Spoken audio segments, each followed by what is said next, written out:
factual.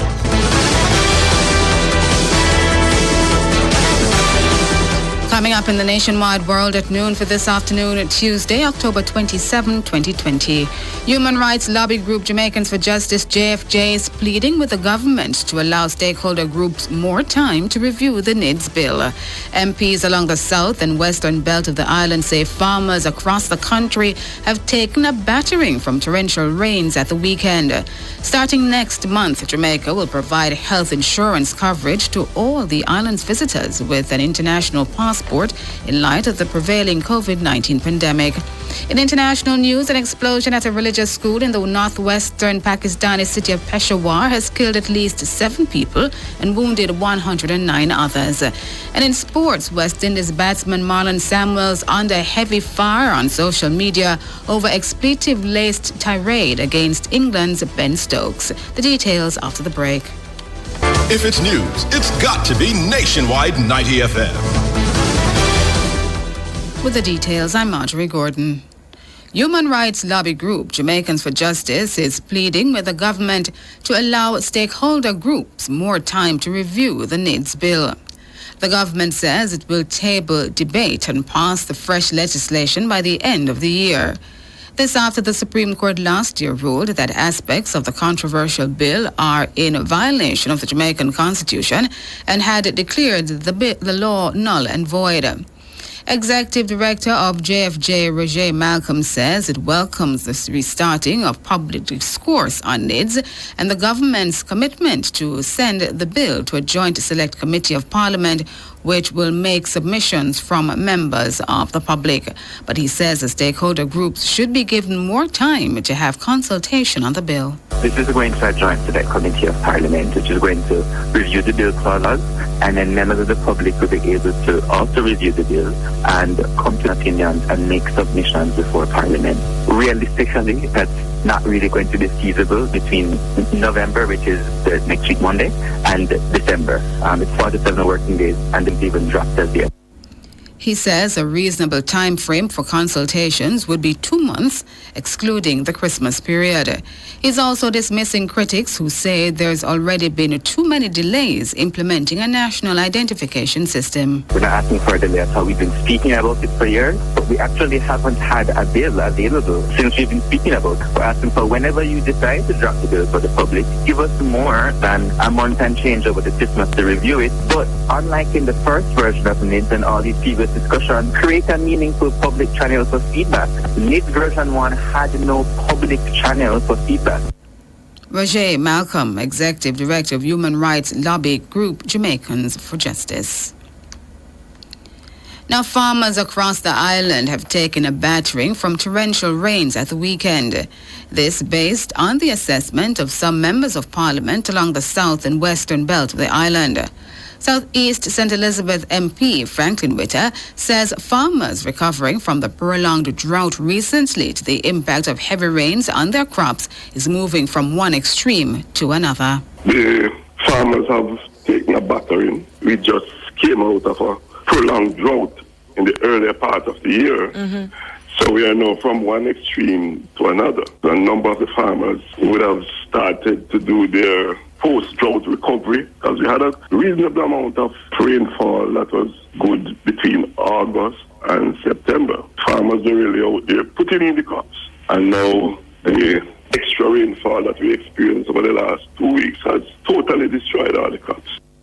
The Southeast St. Elizabeth MP says a team from the Rural Agricultural Development Authority, RADA, has begun an assessment of the damage. I've already spoken to the RADA officers, and they are now out there in the field doing an assessment. And then subsequent to that, we'll make a submission to the Ministry of Agriculture for them to see how best they can give some support to the farmers. In the West, George Wright, MP for Central Westmoreland, says the impact in his constituency is a combination of damage to crops and roadways. Quite a number of farmers are really suffering now due to the heavy rainfall, landslide and all of that. Have there been roads that have been blocked because of the landslides, and have those roads been cleared? We have quite a number of trees that was falling. Those have been cleared so far, but quite a number of roadways has been eroded, and as such, motor vehicles are almost impossible at this time. What are some of those roadways? There's a road from Strawberry to Content, and also the road from Welcome to Porter's Mountain. Mr. Wright says assessments have also begun in central Westmoreland. At this time, they have a team has been going out to investigation and, But myself, I won't be able to meet with them until Wednesday because of other engagements. I have persons going across to investigate and to see how best we can get these matters resolved. George Wright, MP for Central Westmoreland. They were both speaking on Nationwide this morning with Apka Fitzhenley and Daniel Archer. Meanwhile, MP for North Central Clarendon, Robert Morgan, says an overflowing river is affecting access to the community of Trout Hall. Particular areas such as Trout Hall Park, which is actually cut off now because the river is in state and their access was affording. So there are several areas also that the roads are now in a vulnerable position to enter the constituency from the north, coming to my colleague, Mr. Civil. So it's not just my constituency that has faced the challenge, but also coming in and leaving. Leaving the constituency, there were for several hours down in a place called Woods. People could not exit, and that road has been severely damaged. It was in a bad condition before, it is now in a worse condition. The North Central Clarendon MP says residents in Lime Hall are still without electricity. In the meantime, Mr. Morgan says there are areas in North Central Clarendon where the damage has been significant. The damage has been so significant that driving on them is very precarious.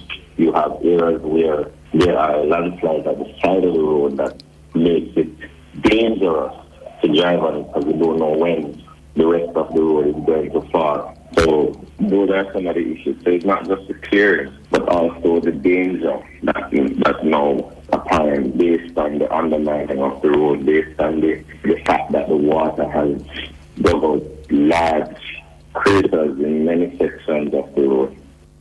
But he says the National Works Agency has advised that most roads in the constituency will be cleared within the next 36 to 48 hours. The NWA has been doing some work, residents have been doing some work. There's still areas that need to be cleared. On the road to Pennant was cleared yesterday evening. I was there. There was a landslide there that blocked it. But the challenge we have is that even where the roads are cleared in some cases, I've spoken to E.G. Hunter, who head of the NWA, and he said within the next 36 to 48 hours, most, if not all roads, will be cleared. Robert Morgan, MP for North Central Clarendon, speaking on Nationwide this morning with Apka Fitzhenley and Daniel Archer. Starting next month, Jamaica will provide health insurance coverage to all the island's visitors with an international passport in light of the prevailing COVID-19 pandemic. Tourism Minister Edmund Bartlett says a program called Jamaica Cares is the first of its kind to be implemented globally. Jamaica is being the first to offer this end-to-end health logistics coverage. We look forward with anticipation to the implementation of Jamaica Cares next month. We will require every visitor coming to Jamaica with an international passport to have this kind of coverage to protect not just themselves, but our people in the destination. The tourism minister is to charge the tourism ministry is to charge a $40 fee to all visitors to the country to fund the program. Minister Bartlett says Jamaica has welcomed some 150,000 visitors since the borders reopened in June, and he says the Resilient Corridor initiative has performed well so far. Thankfully, Jamaica has since welcomed 150,000 visitors since our reopening in June 15. And through the protocols aligned with the Resilient Corridor, we have not had an incident of infection, nor have we had any worker of the industry being infected. He says the COVID-19 pandemic has led to the global projection of 120 million job losses and a 60 to 80% decline in international arrivals. Last year, Tourism made up 10% of global GDP with almost $9 trillion after 10 months of one of the most geographically dispersed and consequential pandemics in recent history. As it relates to tourism, international arrivals are projected to see a 60 to 80% downturn, with 120 million jobs at risk. A McKinsey report forecasted a cumulative drop of some $3 to $8 trillion before tourism expenditure returns to its pre-COVID levels in 2024. Edmund Bartlett, Tourism Minister, addressing the virtual launch of the Jamaica Cares program. Meanwhile, a CEO of Global Travel, Dr. Dan Richards, sought to provide details on the International Visitor Health Insurance Program. There will be a variety of travel risk and crisis management and response services available. And it will start with advising and consultating services on the medical side for each individual and family who is traveling to Jamaica. For those who are symptomatic, it will also include access to rapid testing. Provision for the test and rapid results will be included. It will also include case management, and that may include bedside management, the management of all of the logistics associated with getting the individuals not only tested, but also the care that they need in Jamaica at the hospitals that they might, and clinics that they might be getting care from. And then ultimately, evacuation, transport, and repatriation, should it be needed, back to the individual's home country. Dr. Dan Richards, CEO of Global Rescue, addressing the virtual launch of the Tourism Ministry's Jamaica Cares program. Youth climate change advocate Jamoy Phillips is urging people to desist from building on slopes, which he says results in landslides. His comments follow reports of several landslides and other disasters across the island following heavy rainfall at the weekend. Jamoy is Vice President of Climate Change and Disaster Mitigation at the University of the West Indies STAT Society.